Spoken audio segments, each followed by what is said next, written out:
ಮಳೆಯ ಅವಾಂತರಕ್ಕೆ ಮಗುವೊಂದು ಬಲಿಯಾಗಿದೆ ಅನ್ನುವಂತಹ ಮಾಹಿತಿ ಲಭ್ಯವಾಗ್ತಾ ಇದೆ. 3 ವರ್ಷದ ಮಗು ಮಳೆಗೆ ಬಲಿಯಾಗಿದೆ. ಮಳೆಯ ಅವಾಂತರಕ್ಕೆ ಬೆಳಗಾವಿಯಲ್ಲಿ ಮತ್ತೊಂದು ಬಲಿ. ಮನೆಯ ಗೋಡೆ ಕುಸಿದು 3 ವರ್ಷದ ಮಗು ಸಾವಿಗೀಡಾಗಿದೆ. ನಿರಂತರ ಮಳೆಯ ಪರಿಣಾಮ ಮನೆಯ ಗೋಡೆ ಕುಸಿದಿದೆ. ಈ ಸಂದರ್ಭದಲ್ಲಿ 3 ವರ್ಷದ ಮಗು ಸಾವಿಗೀಡಾಗಿದೆ. ಗೋಕಾಕ್ನ ಮಹಾಲಿಂಗೇಶ್ವರ ನಗರದಲ್ಲಿ ನಡೆದಿರುವಂತಹ ಘಟನೆ ಇದು. ನಿರಂತರ ಮಳೆಯ ಪರಿಣಾಮ ಮನೆಯ ಗೋಡೆ ಕುಸಿದಿದೆ. ಅಲ್ಲೇ ಇದ್ದಂತಹ ಪುಟ್ಟ ಮಗು ಸಾವಿಗೀಡಾಗಿದೆ.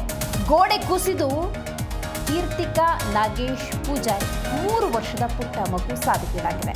ತಾಯಿ ರೇಷ್ಮಾ, ಸಹೋದರಿ ಖುಷಿಗೂ ಗಂಭೀರ ಗಾಯ ಆಗಿದೆ. ಮನೆ ಮೇಲೆ ಬಿದ್ದ ಪಕ್ಕದ ಮನೆಯ ಗೋಡೆ ನೋಡಿ, ಇಲ್ಲಿ ಎಂಥ ದುರಾದೃಷ್ಟ ಅಂತ ಹೇಳಿದ್ರೆ, ಈ ಕುಟುಂಬ ಇದ್ದಂತಹ ಮನೆಯ ಮೇಲೆ ಬಿದ್ದದ್ದು ಪಕ್ಕದ ಮನೆ ಗೋಡೆ. ಇದರಿಂದ ಆಗಿರುವಂತಹ ಅನಾಹುತ ಇದು. ಗಾಯಾಳುಗಳು ಗೋಕಾಕ ತಾಲೂಕು ಆಸ್ಪತ್ರೆಗೆ ದಾಖಲಾಗಿದ್ದಾರೆ. ಅವರಿಗೆ ಸೂಕ್ತ ರೀತಿಯ ಚಿಕಿತ್ಸೆಯನ್ನು ಒದಗಿಸಲಾಗ್ತಾ ಇದೆ. ದುರ್ಘಟನೆಯಲ್ಲಿ 3 ವರ್ಷದ ಪುಟ್ಟ ಮಗು ಸಾವಿಗೀಡಾಗಿದೆ.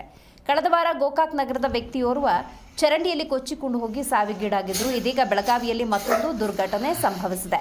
ಈಗ ಗೋಕಾಕ್ ನಗರದಲ್ಲಿ ಮಹಾಮಳೆಗೆ 2ನೇ ಬಲಿ ಆದಂತಾಗಿದೆ. ಈ ಬಗ್ಗೆ ಹೆಚ್ಚಿನ ಮಾಹಿತಿಯನ್ನು ನಮ್ಮ ಪ್ರತಿನಿಧಿ ಬಾಳಪ್ಪ ನೀಡ್ತಾರೆ. ಬಾಳಪ್ಪ, ಯಾವಾಗಾಗಿದ್ದು ಘಟನೆ? ಮಳೆ ನಿರಂತರವಾಗಿ ಮುಂದುವರೆದಿದೆಯಾ? ಗಾಯಾಳುಗಳ ಸ್ಥಿತಿ ಹೇಗಿದೆ? ಎಸ್ ದಿವ್ಯಶ್ರೀ, ಏನಂದ್ರೆ ಬೆಳಗಾವಿಯಲ್ಲಿ ಧಾರಾಕಾರ ಮಳೆ ಸುರಿಯುತ್ತಿರುವ ಹಿನ್ನೆಲೆಯಲ್ಲಿ ಗೋಕಾಕ್ ನಗರದಲ್ಲಿ ಗೋಡೆ ಕುಸಿದ ಬೇರೆ ಮನೆ ಪಕ್ಕದಲ್ಲಿರುವ ಗೋಡೆ ಕುಸಿದು ಮಗು ಸಾವನ್ನಪ್ಪಿದೆ. ಮಗುವಿನ ತಾಯಿ ಈಗ ಮತ್ತು ಮಗುವಿನ ಸಹೋದರಿ ಕೂಡ ಆಸ್ಪತ್ರೆಗೆ ದಾಖಲಾಗಿ ಚಿಕಿತ್ಸೆಯನ್ನು ಪಡಿತಾ ಇದ್ದಾರೆ. ಅದಕ್ಕೆ ಸ್ಥಳಕ್ಕೆ ಸ್ಥಳೀಯ ತಾಲೂಕಾ ಅಧಿಕಾರಿಗಳಾದ ತಹಸೀಲ್ದಾರ್ ಮತ್ತು ನಗರಸಭೆ ಅಧಿಕಾರಿಗಳಾದಂಥ ಅವರು ಮತ್ತು ನಗರಸಭೆ ಸದಸ್ಯರು ಮತ್ತು ಸ್ಥಳೀಯ ಶಾಸಕರ ಮೇರೆಗೆ ಎಲ್ಲರೂ ಅಲ್ಲಿ ಘಟನೆ ಸ್ಥಳಕ್ಕೆ ಹೋಗಿ ಭೇಟಿ ನೀಡಿ ಪರಿಶೀಲನೆ ಕೂಡ ಮಾಡ್ತಾ ಇದ್ದಾರೆ. ಈಗಾಗಲೇ ಗೋಕಾಕ್ ಠಾಣೆಯಲ್ಲಿ ಪ್ರಕರಣವನ್ನು ದಾಖಲಿಸಿಕೊಂಡು ಮಗುವಿಗೆ ಸಾವನ್ನಪ್ಪಿದೆಯಲ್ಲ, ಸಾವಿನ ಮಗುವಿನ ತಾಯಿ ಮತ್ತು ಅವರ ಸಹೋದರಿಯನ್ನು ಚಿಕಿತ್ಸೆಗೆ ಗೋಕಾಕ್ ಸ್ಥಳೀಯ ಆಸ್ಪತ್ರೆಗೆ ಚಿಕಿತ್ಸೆಯನ್ನು ಮುಂದುವರೆಸಿದ್ದಾರೆ. ಈಗಾಗಲೇ ಭಾರಿ ಮಳೆ ಸುರಿಯುತ್ತಿರುವ ಹಿನ್ನೆಲೆಯಲ್ಲಿ ಸ್ಥಳದಲ್ಲಿ ಯಾವುದೇ ಗೋಡೆಗಳು ಕುಸಿತ ಹೊಂದಿರ್ತಾವಂತ ಗೋಡೆಗಳ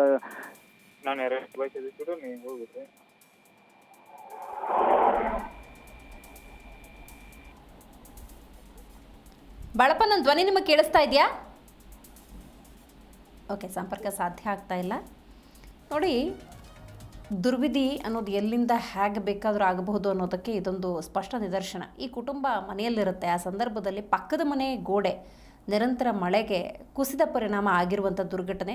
3 ವರ್ಷದ ಪುಟ್ಟ ಮಗು ಸಾವಿಗೀಡಾಗಿದೆ. ಇನ್ನು ಮಗುವಿಗೆ ಸಂಬಂಧಪಟ್ಟಂತೆ ಅವರ ತಾಯಿ ಮತ್ತು ಈ ಮಗುವಿನ ಸಹೋದರಿ ಈಗಾಗಲೇ ತಾಲೂಕು ಆಸ್ಪತ್ರೆಯಲ್ಲಿ ಚಿಕಿತ್ಸೆಯನ್ನು ಪಡೆದುಕೊಳ್ತಿದ್ದಾರೆ. ಇನ್ನು ಮಳೆ ಕೂಡ ಮುಂದುವರೆದಿದೆ ಅನ್ನುವಂಥ ಮಾಹಿತಿ ಇದೆ. ಈಗ ಸಣ್ಣ ಪುಟ್ಟ ಮನೆಗಳಲ್ಲಿರುವಂಥವರು ನಿಜಕ್ಕೂ ಕೂಡ ಆತಂಕದ ಪರಿಸ್ಥಿತಿಯನ್ನು ಎದುರಿಸ್ತಾ ಇದ್ದಾರೆ. ಗೋಕಾಕ್ ನಗರ ಪೊಲೀಸ್ ಠಾಣಾ ವ್ಯಾಪ್ತಿಯಲ್ಲಿ ಈ ಘಟನೆ ನಡೆದಿದೆ. ಇನ್ನು ಸ್ಥಳಕ್ಕೆ ನಗರಸಭೆ ಅಧಿಕಾರಿಗಳು, ತಾಲೂಕು ಆಡಳಿತ ಅಧಿಕಾರಿಗಳು ಭೇಟಿ ಕೊಟ್ಟು ಪರಿಶೀಲನೆಯನ್ನು ನಡೆಸ್ತಾ ಇದ್ದಾರೆ.